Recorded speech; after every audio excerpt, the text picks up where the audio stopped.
Welcome to the Del Walmsley Radio Show. Del challenges the status quo, questions everything, and empowers you to return to your core beliefs to make your life better. If you're ready to hear the truth and get your roadmap to the lifestyle you really want, the next hour will change your life.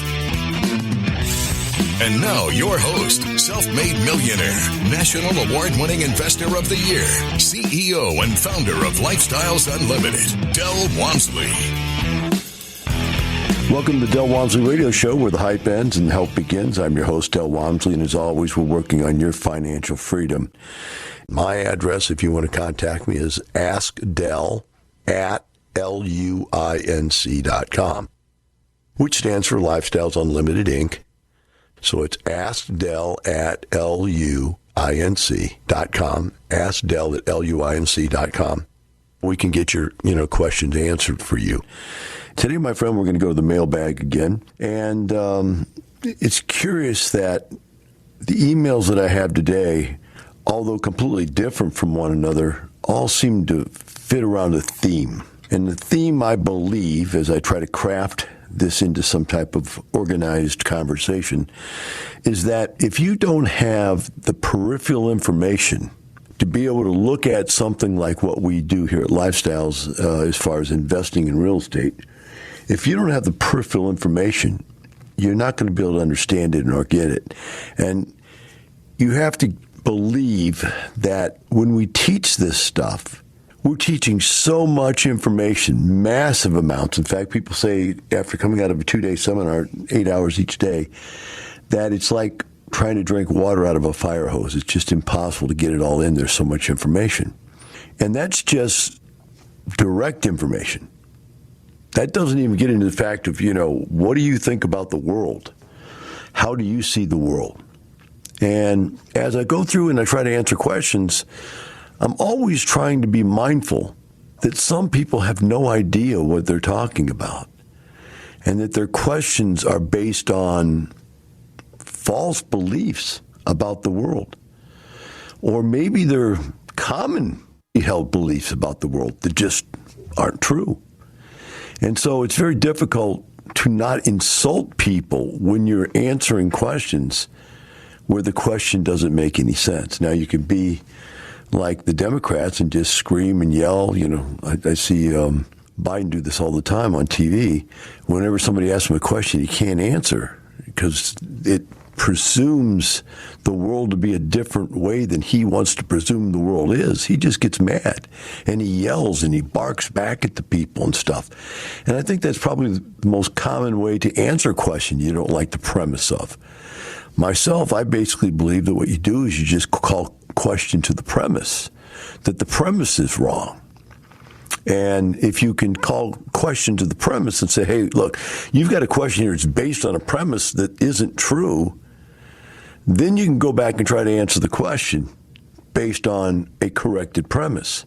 Now, most people don't want to hear that because they don't want their premises, their belief system to be challenged.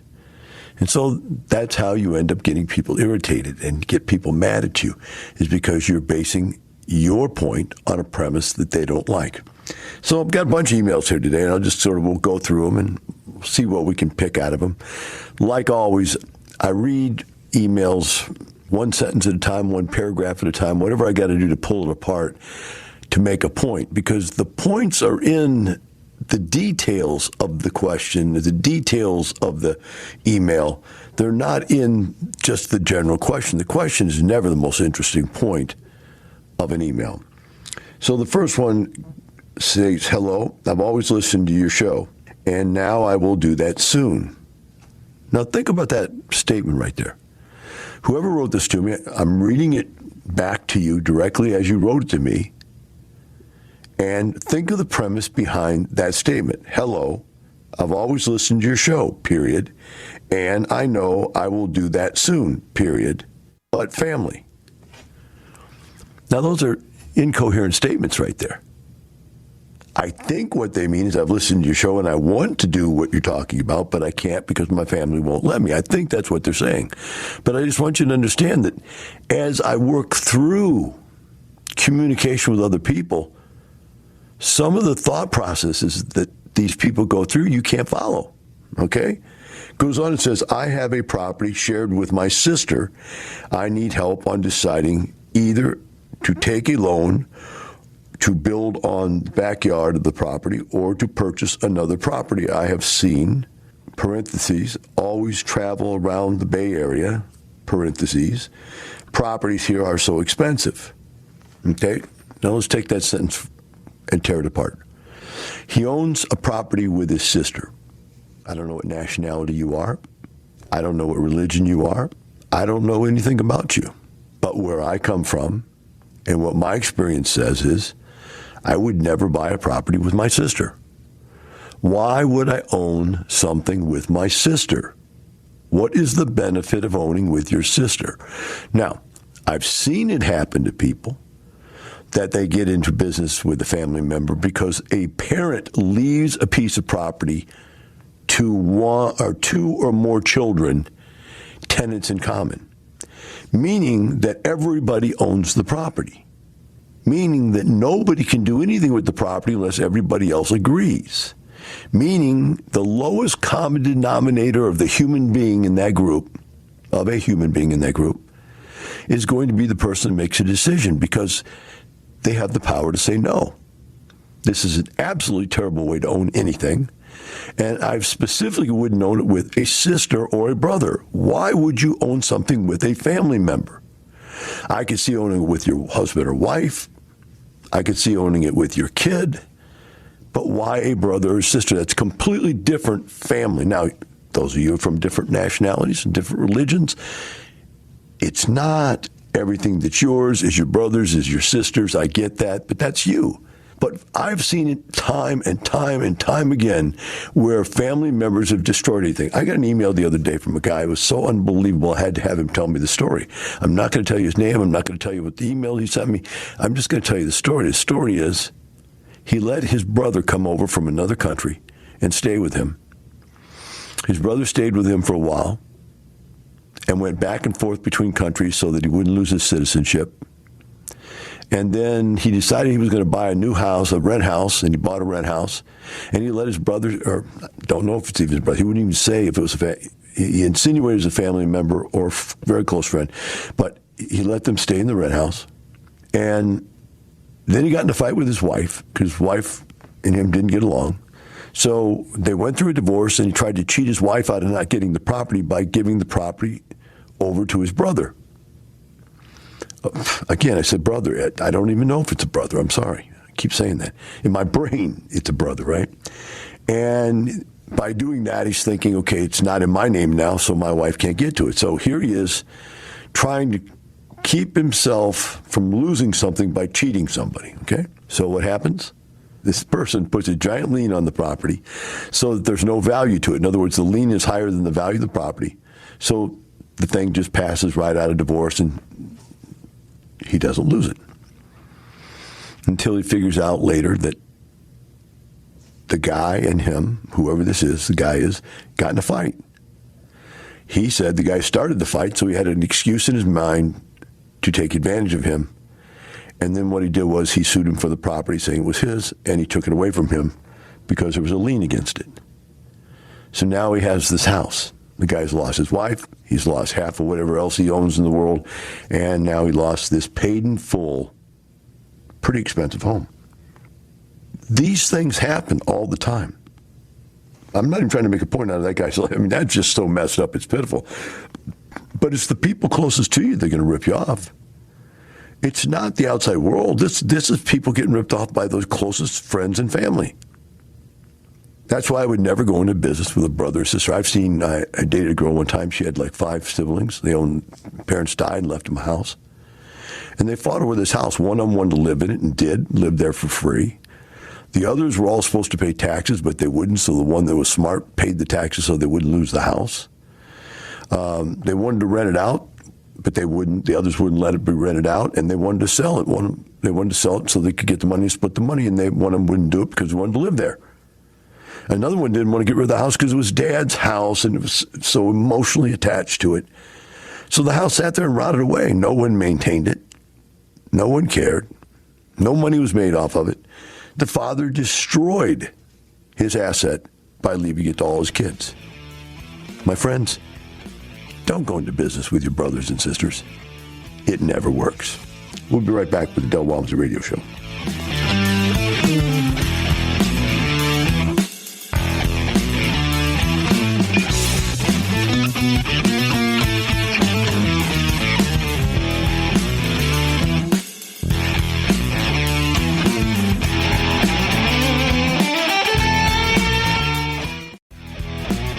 Welcome back. Now here's some more unconventional wisdom to set you free from the man on a mission to retire America, one person at a time, Del Walmsley.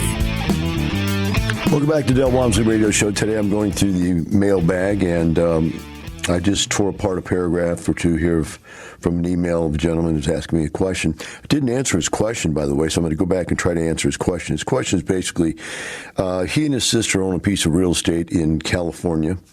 It says here he's from San Jose, California, and didn't say whether they live in it or it's a rental. He does not bring this point up, but he says he's trying to decide whether it'd be better for him and his sister to build another house on the same lot or go out and buy another house. And my point is, I would not keep building my wealth together with my sister. I mean, there's no way to separate between the two of you, and you're going to get in a fight someday and you're going to have a problem. But irrespective of that, the answer would be, well, he's saying, but then he goes on and says, but the houses are so expensive here. There's, his wife doesn't want him to buy a rent house because the mortgage would be at least $6,000 a month. Well, if the mortgage is $6,000 a month, the rent's got to be $7,000 or $8,000 a month, right? So it's just all relative. However, very important to understand that my business model works in most normal areas of the country. California is not normal. New York City is not normal. So that which works in suburbia, that which works in smaller towns, that which works in most normal parts of the country where people buy normal priced houses, live in normal priced places to live, pay normal rents, doesn't work when you live in some place as high priced as San Jose or San Francisco, LA, New York City, et cetera, et cetera. So in this particular case, I'd tell him save up his money, buy something outside of that city by himself would be what I would suggest. Next email says, hey, Del, have you done any radio shows that discuss the difference between a good tenant and somewhat good tenants? I know the background and credit check information is key, but wouldn't there be some distinction between the good and the very good tenants? My wife and I are relatively new investors. We own a duplex and single-family house. I think she might be confusing good with perfect. Would the difference of $100 per month one way or the other, assuming we're cash flowing $600 plus already, affect whether we get good, better, or best tenants? All right, there's a lot in this email, man. So let's start with this. First of all, yes, the price makes a difference because if your price is too high, the only people who will apply for your place are Purple Martians. Purple Martians are people that you know and I know and we all know. We can't call them by what race, age, sex, nationality, or anything else. That would be prejudice and would be discrimination. So we call them Purple Martians. And when you meet a Purple Martian, no matter what color he is, no matter what race he is, no matter what nationality he is, no matter what language he speaks, you know a Purple Martian. They're the kind of person that don't care about anybody but themselves. They all want to just take advantage of everybody else. They want something for nothing. They want your something. They want you to give it to them. They want to destroy it. That's just who they are. So we start with the basis of we can't tell by what a person looks like if they're a Purple Martian or not, but you can sometimes tell by looking at their history. In fact, most times you can tell by looking at their history because they leave clues. They leave a trail of destruction behind them. So if they've got bad credit, you don't want them. Bad credit says, I don't pay my bills. I make promises. I will pay this car payment. I didn't. I will pay this rent. I didn't. I will pay off this loan. I didn't.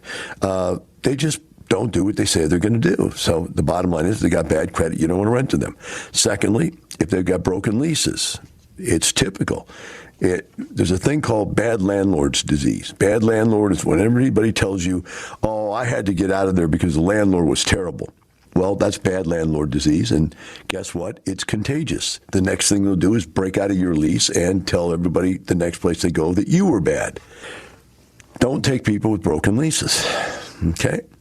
So you got bad credit, broken lease, then you have to be able to afford the place, so they got to be able to make at least 3 times what the rent is, and you have to be able to prove that, right? There's got to be a way to prove it. There's paycheck stubs. Everybody gets paycheck stubs. You got to have paycheck stubs, right? Got to have, everybody's got a tax return. There's ways to prove out income, right?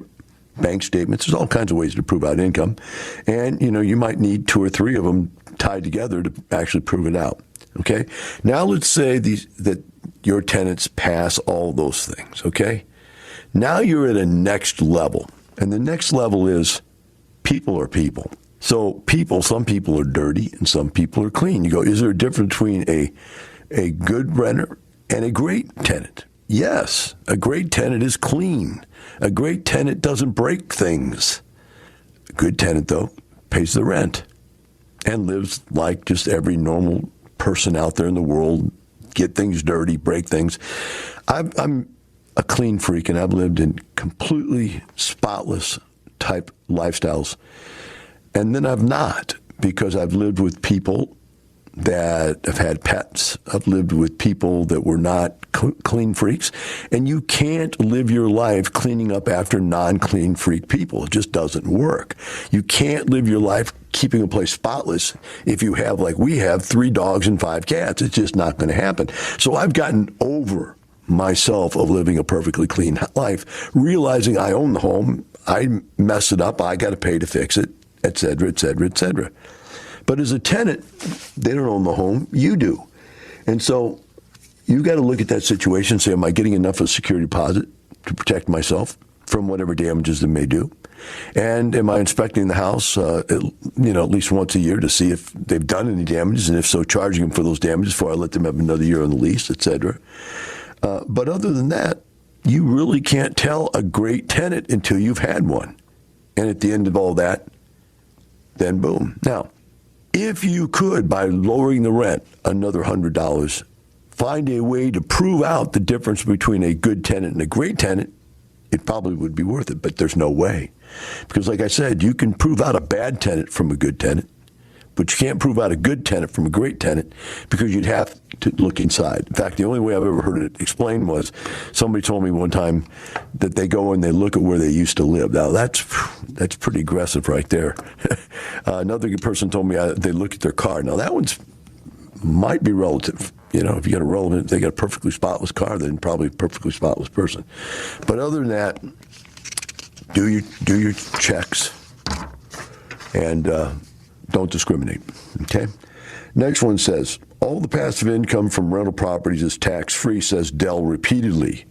Is this true?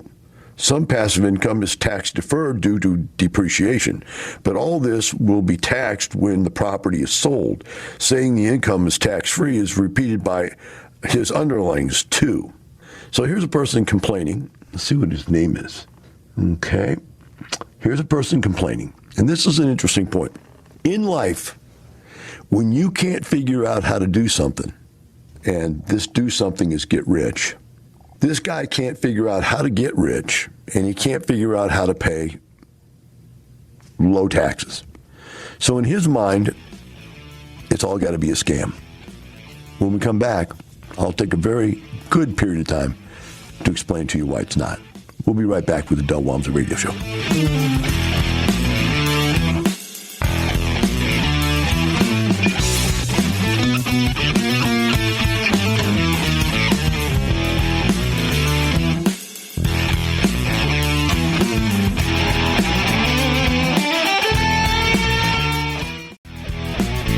Welcome back. Now here's some more unconventional wisdom to set you free from the man on a mission to retire America, one person at a time, Del Walmsley.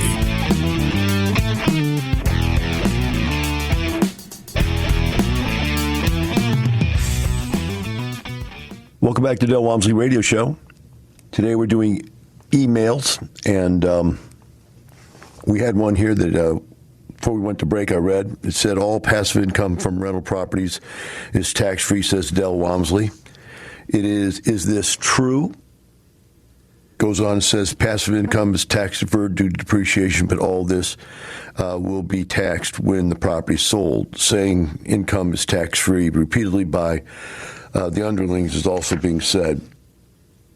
Funny situation, this guy actually sent me this email. I had it in here twice, so go ahead and throw that away and go back over here and see this. Look, here's the reality of what's going on here, is that this situation where real estate can be depreciated allows for a paper deduction on your tax return. And you can write this depreciation off against your rental income from your real estate, one for as much of it is. So you could actually earn as much income from real estate as you could want to and not pay any income taxes on it. Now, we're not paying income taxes on it because we're using depreciation to offset that income tax. Now, we'll get to the deferred part in a second here. You also have to understand we're not paying Social Security tax, nor are we paying Medicare tax, because we don't pay those taxes on real estate. Rental income doesn't pay that. So all we have to worry about is the income from rental income and income from capital gains. So now, Ronald Reagan changed the tax law. It used to be that you could write off as much depreciation as you want. But in '86, he changed the law to where you could only write off up to $25,000 of excess depreciation. Now, that's not depreciation. You can write off as much depreciation as you have, as long as you have rental income to have it offset against. It's excess depreciation that you can't write off past $25,000. That's it. Now, the $25,000 that you can write off goes away if you make between $100,000 and $150,000. It is watered down by $2 for every dollar you make. So if you make $150,000, you lose the ability to write off any of that $25,000. Now, let's make it more complicated. And that is all unless you're a real estate professional. Now, here's where it really gets complicated. And this is why the guy can't understand it, and it just blows his mind.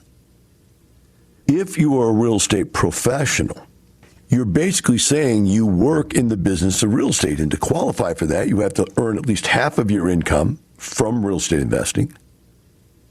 And you have to work at least 750 hours in the business. Now, being that real estate is considered passive by nature, and that's why you don't pay Social Security and Medicare tax, the very fact that we are now admitting we work in the business is really contradictory, because we still don't pay Social Security and Medicare tax.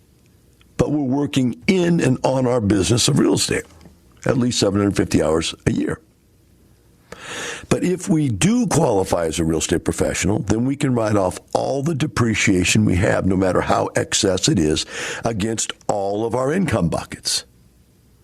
And so we literally can use that depreciation towards our earned income. Now, it only happens if you fall into a very, very small category of people. For example, if you earn your money in real estate through being a passive investor, that is not an active investor, right? You have to work in your business at least 750 hours a year and have to earn half of your income from real estate. And so you can't use excess depreciation. You can still use the depreciation that covers your income from your rental properties, but you can't use the excess depreciation unless you fall into that category of making under $100,000 a year and participate in the $25,000 allotment you can have if you make less than $100,000 a year. All right? Now let's take it one step further. He's saying that, but once you sell this property, you have to recapture that depreciation. And when you recapture that income, you then pay taxes on that income. That would be true if one of two things were not true. Number one, I'm in the 42% tax bracket. So if I were to use depreciation to offset income taxes. I would have paid 42% on that dollar of taxes. But if I sell the property and then recapture that depreciation, I only have to pay 25% on that income. So it actually drops the amount of income taxes I pay on the money, even after I sell it. But wait, I don't have to sell the property. I can hold on to the property as long as I want. And if I want to sell the property, I could sell it and do something called a 1031 tax-free exchange, where I sell this property and take all those gains that I've not paid taxes on and roll them into the next property. And I can keep that property on and on and on forever, or 1031 it into another property. And in essence, never pay the taxes. You say, well, what happens then when you die? Does your family pay the taxes? No. Unlike when your family inherits your 401k or they inherit stocks and bonds, they have to pay taxes. Whatever taxes are owed on that money, they have to pay. But in real estate, what happens is they get the property on what's called a stepped-up basis. All of those income taxes that were never paid are not due. They just go away. They just disappear. And the property's new value is whatever the property's worth the day the family inherits the property. So this gentleman is very frustrated by that because, number one, he probably can't understand that tax law. It's very complex. I mean, for me to teach it is difficult. And I haven't taught in a while, so it's even more difficult because I used to be very sharp on the issue. But the bottom line is a very, very complex issue. So he's upset about the fact that he doesn't understand it, and he's upset about the fact that he can't do it. So it doesn't work for him. And so he wants to point the finger at me and say, I'm lying, that I'm misrepresenting the facts, saying that real estate can be tax-free. Okay? There's an old saying we use.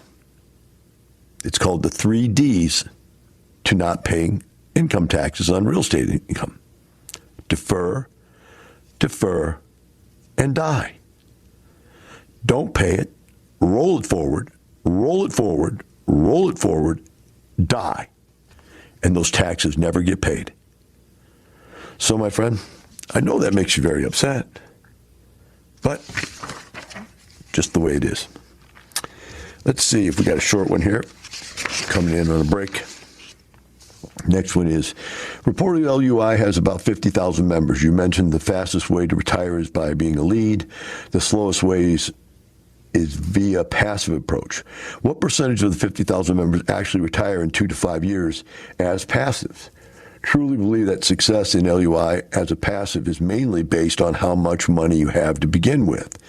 It would be nice to survey all the members accurately to actually see how many have retired in the advertised 2 to 5 years as a passive. I am a passive, and I'm just curious about the timeline. I understand that lead can achieve this goal in 2 to 5 years, but I don't see how I can retire in 2 to 5 years as a passive. It would be nice if you were transparent with the actual statistics pertaining to the passive and how long an average person takes to retire. All right, here again is an irritated individual. This is even a member, so I'm talking about a member now. He's irritated because he doesn't see him getting as rich as he wants to be as fast as he wants to be. But there's some perceptions that he doesn't understand. One of the perceptions he doesn't understand is that retirement is when you have enough money to live on. In our book, when you can equal or exceed your expenses. Many times you have people that have no money. And I don't know this guy, so we'll just figure out that he can email me back and tell me more about the story if he wants. But the bottom line is, many people don't have any money saved up. Because why? Because they spend all their money. They live at a very high cost of living. And if you live at a very high cost of living, it's going to be very difficult for you to replace that high cost of living, especially if you don't have any money to invest. So in essence, is his statement true? Yes, it is directly related to how much money you have to invest when you start and how high your cost of living is. Very, very common sense.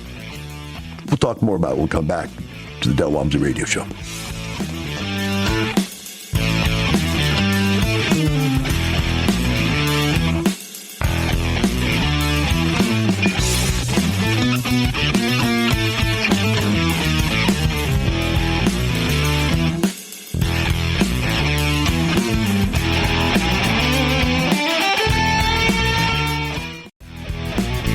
Welcome back. Now here's some more unconventional wisdom to set you free from the man on a mission to retire America, one person at a time, Del Walmsley. Welcome back to the Del Walmsley Radio Show. As we went to break, we were discussing an email where a gentleman was trying to make the point that how quickly a passive can retire is based on how much money they have to invest. And if they don't have a lot of money to invest, then obviously they can't create a lot of income. And he left out only one part of that problem. That equation is that people that have very little income should also have very little expenses in life. The problem is when people have income, they have a lot of income they need to replace. They have a lot of expenses, but they have not saved any money. And then he's absolutely right. If you don't have any money, then you really can't do much very quickly. You're waiting long periods of time. Secondly, he asked, well, why don't I keep track of what the real number is? 32 years ago when I started Lifestyles, I decided two things, or I said a couple things, but one pretty similar was that I wasn't going to waste my time counting things. So the bottom line is that I don't know how much real estate's been purchased by Real Lifestyles members in 32 years that we've been in business. I have no idea how much profit's been made by all these customers. I don't want to know. I don't want to track it. And lastly, the second part was I don't want to be caught misrepresenting it. So if I don't know the actual answer and I don't try to tell you the actual answer, then you can't come back and say, well, you lied to me, because I'm not lying to you because I don't know. So there, I don't want to know. And the people that do know are the ones that own the real estate themselves, and you can ask them, anybody you want to ask. All right, next one says, just wanted to say thank you for answering my questions the other day on the air and being honest that you don't have lenders that can lend to people like me that look at risk and now, as a result of that risk, have not good credit. But I'm now almost at the point, after 10 years of waiting, my credit will be restored soon, and I think I'll possibly join your group. With utmost respect, I am one who stated you were just hot air on the radio, but I wanted to clarify this, for example, because Sunday morning I was watching a morning church program where a minister had people in wheelchairs, that more people with very serious health issues being cured instantly by the touch of a hand. But if it were really happening, why would anyone go to hospital when there is a minister on TV in a huge coliseum with more than 100,000 people all being cured with one touch? And now you're all better because you wanted to believe. If it were really true, would there still be hospitals? On the same broadcast, you talked about how you make everything new so you will have no maintenance issues. But that sounds very expensive, and wanted to know if you recommend using or not using home warranty, and why. Because to me, changing a working water heater is very expensive. Also, changing the zinc ion rods and cleaning the gas combustion chamber with a vacuum in the water heater will make your heater last a lot longer than 10 years and 2 days. All right, folks, here's what you got here. I'll answer the guy's question. I don't use warranties because it's an insurance policy, and the insurance company is making money off of you. In other words, they're not paying out as much as they're taking in. Just be your own insurance policy. Now, having said that, that's the answer to the question. I don't use it. Now, let's go back and take a little look-see.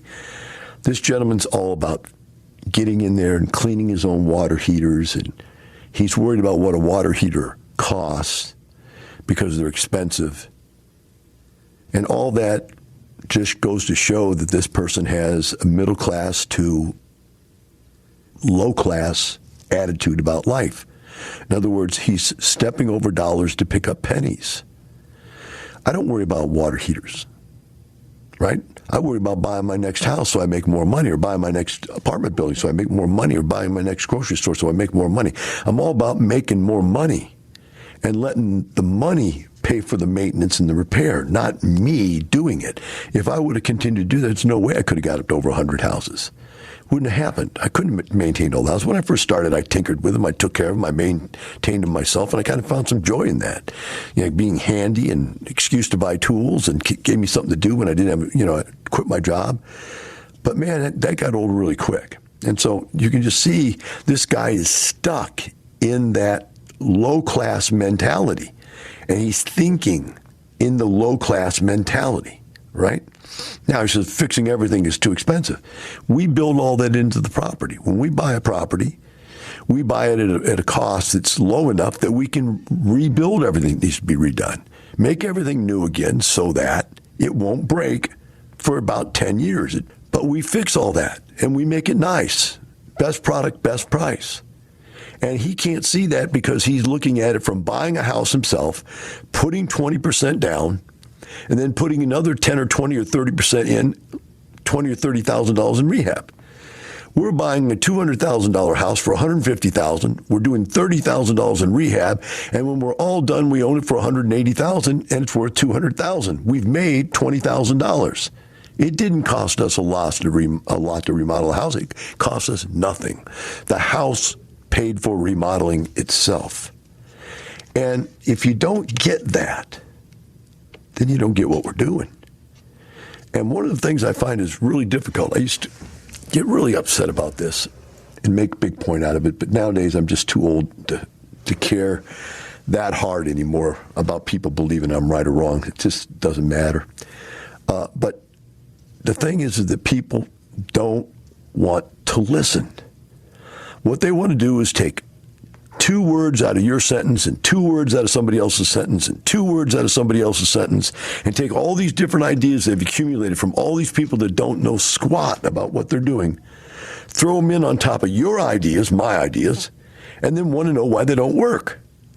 They don't work because you're not using the entire system. It's the system that works, not one little partial piece of the system. I've seen people who are in real estate for 10 or 20 years come take the seminar and go, man, I've done it wrong my entire life. And yet, in real estate, it's so forgiving, I still made money. But my gosh, can I even imagine how much money I would have made if I just would have followed your system? That's the reality there. And so today, I hope you can see these emails. And I've got 4 or 5 more. I might just maybe do another one of these. But there's people out there that just are not in the position to understand and to believe what we teach. Hope you had a good day. Look forward to seeing you tomorrow. The information and opinions you hear on the Del Walmsley radio show are those of the host, Del Walmsley, his guests, and his callers, and do not necessarily reflect the opinions of this station, its affiliates, its management, or advertisers. The Del Walmsley show is for entertainment purposes only. Please consult a professional regarding your personal investment needs. Nothing presented on the Del Walmsley show constitutes an endorsement, recommendation, offer, or solicitation to buy or sell any product or security.